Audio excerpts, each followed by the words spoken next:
மூன்றாம் வகுப்புலேருந்தே பிரச்சனை தொடங்குது அப்படிங்கிறாங்க. இப்போது 10th 12th பொதுத் தேர்வு அப்படின்றத தாண்டி அதுக்கு முன்பாகவே மாணவர்களை பொதுத் தேர்வு நோக்கி அவங்களை தயார்படுத்தணும் அப்படிங்கிற நோக்கிறதுக்காக தான் 3ஆம் வகுப்பு 5ஆம் வகுப்பு 8ஆம் வகுப்பு அப்படிலாம் சொன்னாலும் கூட ஒரு 3ஆம் வகுப்பு மாணவனோ மாணவியோ தன் கூட படித்தவங்களாம் அடுத்த வகுப்பு போகும்போது நாம் ஃபெயிலாக நிற்கும் போதே அந்த 3ஆம் வகுப்பு படிக்கக்கூடியவங்களுக்கு வரக்கூடிய ஒரு நெருக்கடிங்கிறது ரொம்ப பெருசு இல்லையா மேடம்? இப்போ 3ஆம் வகுப்பு பொதுத் தேர்வு, 5 பொதுத் தேர்வு, 8 பொதுத் தேர்வு, 10, 11, 12 பொதுத் தேர்வு, அதை தாண்டி போனாலும் கூட கலை அறிவியல் கல்லூரி சேர்ந்தோட என்ட்ரன்ஸ் எக்ஸாம், நீங்கள் டிகிரி படிக்கும்போது ட்ராப் அவுட் ஆனாலும் சர்டிஃபிகேட் உண்டு. இது எல்லாமே மாணவர்கள் இடைநிற்றல் நோக்கி தள்ளுது இல்லையா? பொது மேடையில் பேச சொன்னா அப்படி அடிச்சு டேபிள் அடிச்சு பேசலாம். இல்லை டேபிளே நீங்க எத்தனை நாளைக்கு வச்சிருக்க முடியுமோ தெரியல. அதனால இருங்க நான் சொல்றேன். ஆக்சுவலா விமன் எம்பவர்மெண்ட்டுக்கும் சரி இன்க்ளூசிவ்னஸுக்கும் சரி கட்டாயம் அந்த பிரின்சிபல்ஸ்லயே உங்களுக்கு சொல்லியிருக்கேன். சஸ்டைனபிள் டெவலப்மெண்ட் சொல்லியிருக்கு, என்வாயர்மெண்ட், அதாவது கண்டினியூஸ் ரிவ்யூ ப்ராசஸ்னால் ஒரு ஸ்கூல்லையும் நீங்கள் 12th பாஸ் பண்ணி நல்ல மார்க் வாங்கின பிள்ளைங்க கூட நீட்டில் சூசைட் பண்ணது ஏன்னா மிஸ்லீட் பண்ணுறாங்க. அதாவது நீங்கள் பேசுங்க சார்.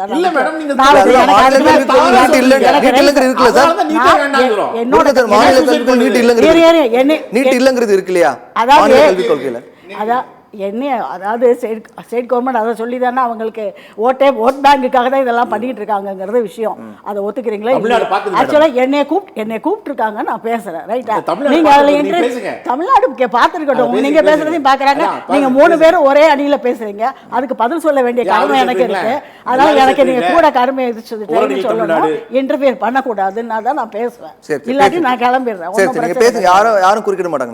ஆக்சுவலா இங்க ரிவ்யூங்கிறது எந்த ஸ்டேஜ்லனாலும் ரிவ்யூ இருக்கும். அதுலேயும் குழந்தைங்களை வெளியே அனுப்புறதுக்கான ரிவ்யூ கிடையாது. ஒரு எக்ஸாம் பேட்டர்ன் அது நீங்கள் 2 எக்ஸாமை குறைச்சிட்டிங்க, ஒரு எக்ஸாமை குறைச்சிட்டிங்கன்னா இப்போ இருக்க சிஸ்டத்தில் அது எப்படி நடக்குது? அது 10th ஸ்டாண்டர்ட் எக்ஸாம் எழுதி ட்ராப் அவுட் ஆகிறவங்க எத்தனை பேர் இருக்காங்கன்னு தெரியும். ஒரு 1 டிஜிட்டில் மார்க் எடுக்கவங்களும் இருக்கும். எழுதக்கூட கையெழுத்து கூட போட தெரியாமல் ஸ்டூடெண்ட்ஸும் வராங்க.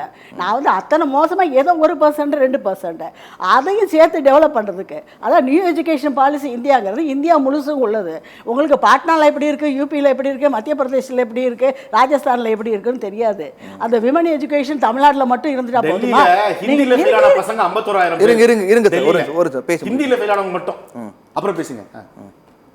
அதாவது ஃபெயிலாக்குறதுங்கிறது ஒரு சிஸ்டம் ஆப்ரேட் ஆகிருக்கு. எக்ஸாம் வச்சுருக்காங்க, அதில் ஃபெயில் ஆகிருக்காங்க. நீங்கள் எக்ஸாமே வைக்கலைன்னா அது என்ன நடக்கும்? அதுக்கு மட்டும் எல்லாரும் அவரே ஒரு தனியாக பேச சொன்னீங்கன்னா பேசிட்டு போவாரு. இருக்கட்டும், பதில் சொல்லலாம். பதில் எல்லாம் தான் சொல்லிட்டு தானே இருக்கும்.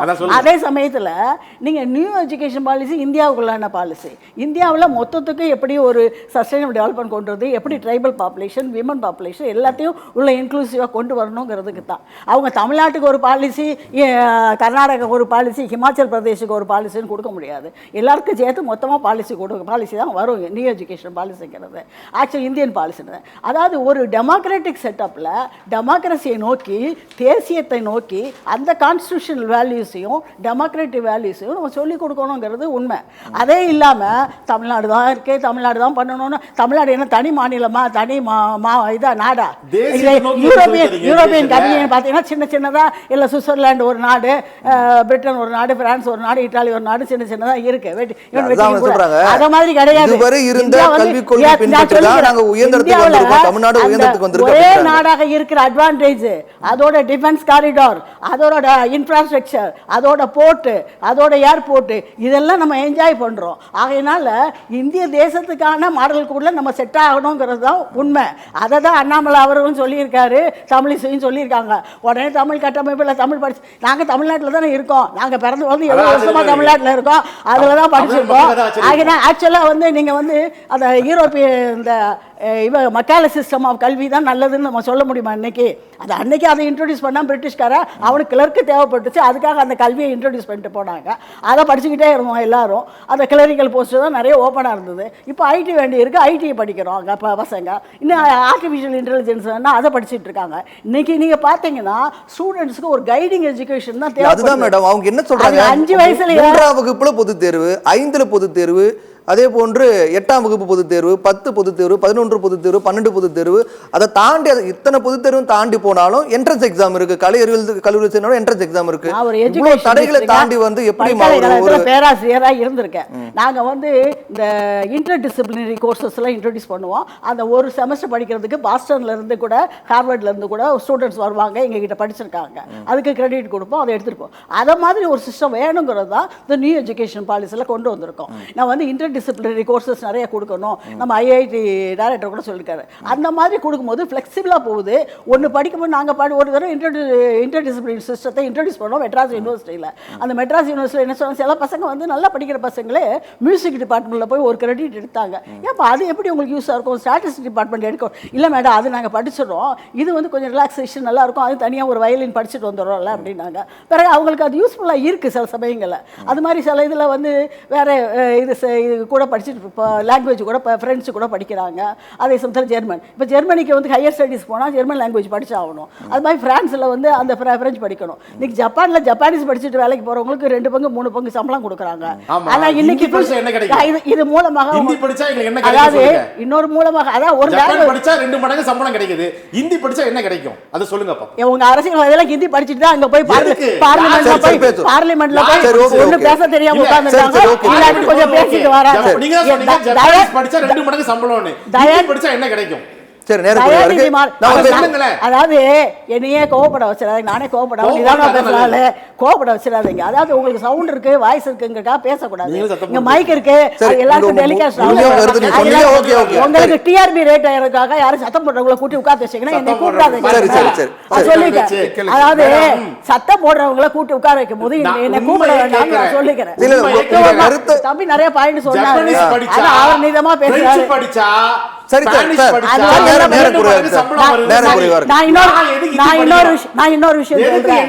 இன்னைக்கு சைனீஸ் படிக்கிறவங்க நிறைய பேரு. ஏன்னா சைனா வந்து இன்னும் அமெரிக்கா ஹிந்தி ஏன் படிக்கிறேன் நான் போயிடுறேன்.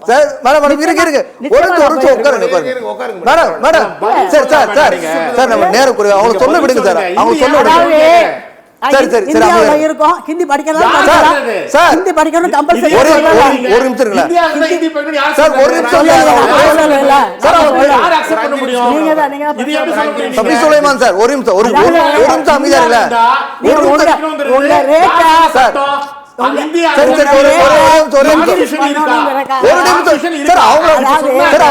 நீங்க கேள்வி கேக்குறீங்க, பதில் சொல்ல விடுங்க. நீங்க கேள்வி கேக்குறீங்களா? சரி சரி, நீங்க உட்காருங்க உட்காருங்க மேடம், நீங்க உட்காருங்க உட்காருங்க ப்ளீஸ் உட்காருங்க. நாங்க டிவில ரொம்ப நாளா பேசிட்டு இருக்கோம். தம்பி புதுசா வந்திருக்காரு, அவர் ஸ்கோர் பண்ணனும். அதுக்காக 4 சத்தம் 2 சத்தம் டாபிக் தள்ளி போறாரு டாக்டர். நம்ம டாபிக் தள்ளி போறோம். ஒரு நிமிஷம் கிடைக்கும். இந்த மாதிரி ஆட்களை கூப்பிட்டது உங்களுடைய டாபிக் பேசாம போயிட்டு இருக்க மேடம். வன்மையா கண்டிக்கிறேன். வன்மையா நாங்க சொல்லிருக்கோமா? நாங்க சொல்லிருக்கோம். உட்காருங்க ப்ளீஸ். நாங்கள அப்படி சொல்லுங்க. உட்காருங்க ப்ளீஸ். உட்காருங்க மேடம். மேடம் உட்காருங்க. இந்தியால படிச்சா ஹிந்தி படிக்கணும்ங்கிறது எந்த அரசு சட்டத்துல இருக்கு? சஃபி சுலைமான் சார், சார் ஒரே நிமிஷம் அமைதியா இருங்க ப்ளீஸ். நம்ம நேரத்தை சொல்லுங்க, அவங்க சொல்ல விடுங்க. நான் சொல்ல வச்சு அமைதியா இருங்க. அது வரைக்கும் அமைதியா ஒரு நிமிஷம் உட்காருங்க. ஒரே நிமிஷம் நீங்க உட்காருங்களா. நிகழ்ச்சி முடிய போறோம், நிகழ்ச்சி முடிய. ஒரு நிமிஷம் உட்காருங்க ப்ளீஸ். நிகழ்ச்சி முடியறதுக்குள்ள நான் ஒன்னு சொல்லிட்டு நீங்க உட்காருங்க. நீங்க உட்காருங்க. மாதிரி கத்துறவங்க உங்க டிஆர்பி ரேட் கூட்டணும்னா அதுக்கு ஏத்த ஆளு குதிக்கறாங்க. சரி நீங்க ப்ளீஸ் உட்காருங்க. நீங்க உட்காருங்க மேடம்.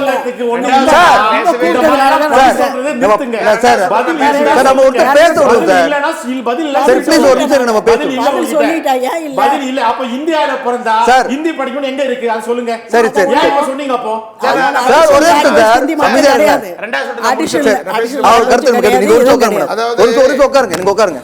நன்றி சார். நிகழ்ச்சியோட நிறைவு பகுதிக்கு வந்துட்டோம். நிகழ்ச்சியில் கலந்து கொண்ட 4 பேருக்கும் மிக்க நன்றி. சொல்லுங்க மேடம் சுருக்கமா. அதாவது இந்த கல்விக் கொள்கைன்னு தமிழ்நாட்டுக்கு ஒன்று தனியாக வேண்டியதே இல்லை, இதான் என்னோட கருத்து. சரி.